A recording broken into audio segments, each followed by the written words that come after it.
Hey there!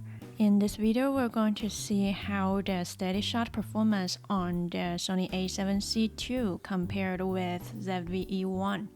Even though it is already established that the ZVE1 will certainly have better stabilization since it has this special feature called Dynamic Active Steady Shot, but I'm still curious about how much of a difference there is, so let's look at the following side-by-side tests. When you use standard steady shot, it means the footage is stabilized by the camera's in-body stabilization, and there will be no crop to the footages.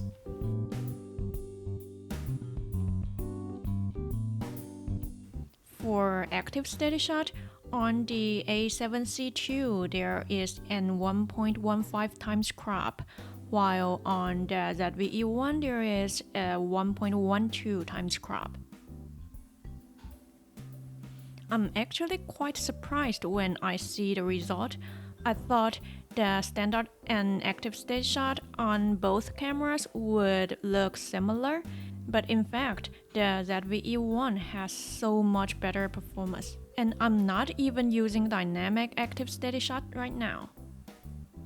Now if you compare standard and active steady shot on the A7Cii II, for walking shot, I would say active steady shot looks much better, and it is definitely recommended, especially when there is only 1.15 times crop, so you can barely notice it. And now using dynamic active steady shot on the ZVE1, you can see even more striking difference. There is barely any footsteps. I also want to show you a low light walking test.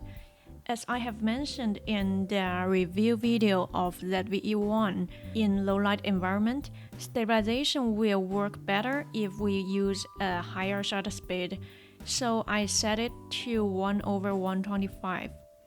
The standard and active steady shot on both cameras are usable in my opinion, but you can see obvious footsteps. And only when you use dynamic active steady shot on the ZVE1 can you see this kind of gimbal-like movement.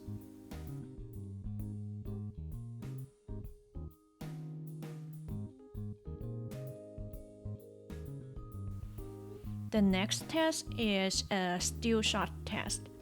I'm using an 85mm lens standing still, hand holding the camera.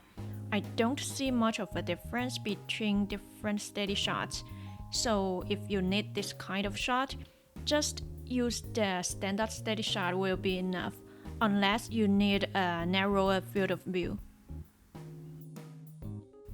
Finally, I also want to show you some images I took with very slow shutter speed on A7Cii II.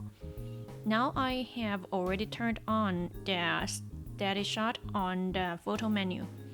I'm using the Sony 50mm full-frame lens at 1/30 seconds.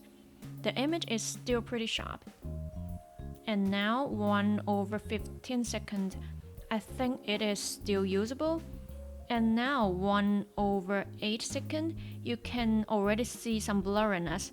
And now 1/4 of a second, the image is not usable in my opinion.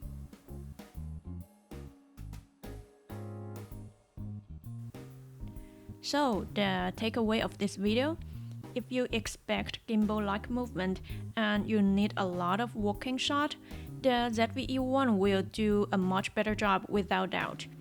And of course, you can use softwares like Catalyst Browse to stabilize the footage in post-processing, and you will see striking improvement in terms of stabilization.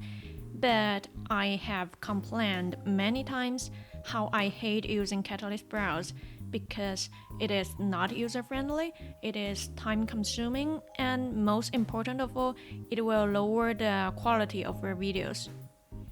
Now, if you mostly do still shot or panning shot, I believe the IBIS and active steady shot on both cameras can already meet the requirement. And even when using active steady shot, there is only a small amount of cropping to the footage. So I really like this on the newer camera models because on my ZVE10, when I enable the active steady shot, there will be a 40% crop. I hope you find this video helpful. Thanks for watching, and I will see you next time.